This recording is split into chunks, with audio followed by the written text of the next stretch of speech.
everyone, hello, welcome or welcome back to the channel. My name is Nisi and this is Godfidence Hub, where we're living life through God's lens. On this channel, you can expect videos about faith, lifestyle, and motivation. On today's video, I really wanted to talk about God's silence.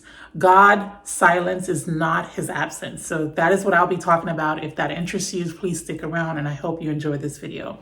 Okay, I do have notes, so if I'm looking down, that is what I'm looking at. And I've really been trying to understand that God's silence is not his absence in my life lately. And y'all know I come on here and I try to be transparent. I try to be as honest as possible with that, of course, with still granting myself privacy. But it's like, y'all, I've been in the wilderness this season of my life, okay? And for me to sit here and pretend like I'm not, I would be a liar. Okay, life has been really kicking my butt, right? And yesterday, after I had a breakdown of crying and just listening to praise and worship music and just crying, seeking God, saying, God, like, what's going on with you? Like, why have I not heard you? Why, like, what's the delay? What's going on? You told me that you're going to give me these promises. You showed me, you said that you're going to do this for me. Where is my promise? ¿Dónde está my promise?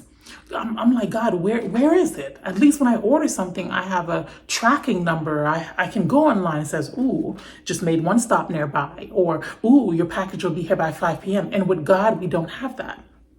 And I was like, God, come on, like, show me something, do something. And I was getting frustrated and angry and crying. And then I realized, you know what?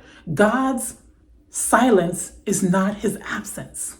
And the analogy of the teacher and student came into my mind. I'm sure you have heard this before, when it says that the teacher is silent when exams are being taken, right? Think about it. When you're in class, you have the opportunity to raise your hand. Teacher, I don't understand question 1. I don't understand why this is this. I don't understand what's going on with the equation. And when you're in class, you have the opportunity to present your questions, to raise your hand, to get a better understanding. But when the exam comes around, the teacher is silent. Everyone in the room is silent. And if you're not silent, you're disrupting the class. You might get kicked out, right? So the teacher is silent no matter what. If you have a question or you're upset about something you're not understanding, that is not the time for you to raise your hand and say, teacher, I have a question. And I was thinking to myself that the teacher is still in the room no matter what. The teacher is in the room when the exam is being taken. Just because the teacher is not talking or not answering questions doesn't mean the teacher is not present. And I really applied that to my life yesterday after I was crying and worshiping God, saying, God, no matter what, you're still worthy to be praised. The season that I'm in is not fun. It's hard. It's very hard. It's one of the hardest seasons I've ever experienced in my life. But I'm saying, God, you're still worthy to be praised because you're still good no matter what. And sometimes God places us in situations because we say we love him, because we say we trust him, and God wants to see your heart. And I had to learn that. And y'all, all this, I go through these things and I get weak, I cry, and I remotivate myself back up, and I repump myself back up. And I said, you know what? Like, God is quiet. Maybe he's the season. Sometimes he has to, I don't remember how to say it in English. It's pige. Pige means, like, I guess squeeze. Pige is for squeeze in Creole. And sometimes God has to pige you. He has to press you to remove any juice that is not of his will in your life. And y'all, especially when God have a greater calling on your life. And sometimes it's hard. And sometimes I watch videos of people being delivered. That's what keeps me going sometimes. I watch videos of people saying, this is what God has done for me. And that inspires me. And sometimes I find myself being petty, saying like, at least God favors you. Good for you. You're God's favorite. You're God's princess. You're God's queen. At least God loves you. At least he cares for you. And I had to really tell myself, I'm like, girl, be grateful for what you have. You have a roof over your head. You have food. You know what I'm saying? Your parents are alive. You have other things going on in life. You get to experience life. Even though life is not perfect, there's still little things in life to be happy about, right? You can go out in nature. You're free. You can be on YouTube making videos about God. No one's hunting you down to kill you because praising God is not allowed in your country. I said, girl, you need to be grateful. And you need to praise God no matter what through the storm. Let me not get too off track. And another thing about God's silence is not as absent. And it also teaches us to trust God's timing. God timing is the best timing. And sometimes I hate hearing that, okay? Because I'm just like, what do you mean God's timing? Like, I need this right now. I'm going through this right now. What do you mean God's timing is perfect timing? And sometimes we expect God to work on our timing, right? And one thing I've learned thus far is that God is a man of character. He's a man that keeps his word. God is dependable. If he tells you he's going to do something, he's going to do it. God is not in the business of lying to you. He's God. He doesn't have a reputation of being a liar. So he's a man of his word. So if he gives you a promise, hold on to that promise. He'll give it to you. Don't know when, but you will get that promise, okay? And another thing also, let me try to stick to my notes. We're humans, right? We let our emotions. So if you're serving God and you believe in God and you tell me that you never go through episodes where you're beefing with God or you're upset with God, I think you're a liar, because we're humans. God created us with different emotions. So I go through times where I feel like I'm frustrated. I'm angry with God. I'm disappointed. I'm like, how come you're not coming through? How come you're not doing this? I have times where I'm like this with God. I'm like, let's go. Like, let's go. I'm really upset. But I don't understand that God's timing is the best timing. He knows what he's doing. He doesn't need my assistant. When he was creating the heaven and the earth, like he said to Job, where were you? How dare you? Like, I think sometimes God look at me and say, how dare you? Like, you're not God. You're not the creator of the universe. You're not God. You're not me. Let me do what I'm supposed to do, okay?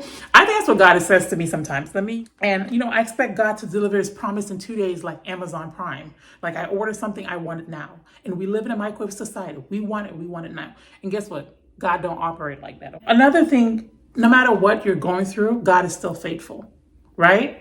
Like, that's what I have to realize. No matter what, no matter the storm that I'm going through right now, I'm in the wilderness. I'm in a hard season of my life where I'm crying a lot. I'm depressed a lot, but I keep pushing because I understand that God's word is faithful. God is faithful. No matter what, he still deserves to be praised.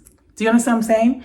And I'm going to wrap it up with this, saying that, just like, in Exodus 17, verse 1-7, just like the Israelites, they were complaining, right? After God took them out of Egypt, right? And they done see God part the Red Sea. They know what he can do, but they still doubted him. They were complaining, saying, God, we're thirsty. How dare you bring us, complaining to Moses. Like, why did God bring us out of here to let us and our kids and our livestock die? Exodus 17, verse 1-7, where they were complaining to Moses, like, we're thirsty. We're thirsty. Do you understand what I'm saying? So sometimes even if God takes us through the storm, as soon as we hit one roadblock, we start complaining. That is our nature. That is who we are. We're humans. We're not perfect. And that's what I had to realize to myself. Like, I'm acting like the Israelites right now. I'm complaining.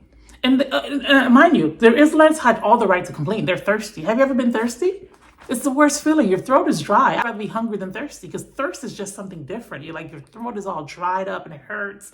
So I understand why they were complaining. But I just want you to rest upon his promise and just believe that he's going to do what he says he's going to do, even when you don't see it. And this message is for myself because, like I told you, I'm in the wilderness. I'm in a very hard season in my life right now. Things are really kicking my butt. But I had to realize that God is going to do what he says he's going to do. If you came upon this video, right, and you're thinking like, this girl is on the camera and, she looks kind of cute or whatever, and her life is probably going great. No, it's not. I just want to let you know the fact that I'm in the worst season of my life right now. Things are not even that great right now. And I still think God deserves to be praised. And if you're going through something right now and you're experiencing hardship, so that shows you what kind of man he is. That even though he's not answering my prayers, even though I feel like he is silent, even though I'm not getting the answers and the results that I want right now, I'm still on camera giving him praise.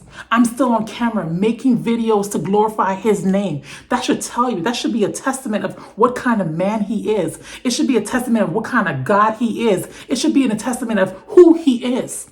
That even in a time of trouble, even in a time of hardship, even in the wilderness, I still believe that he deserves to be praised. I can still magnify and glorify his name because he is God. Let this word marinate in your soul. Let this word marinate in your heart.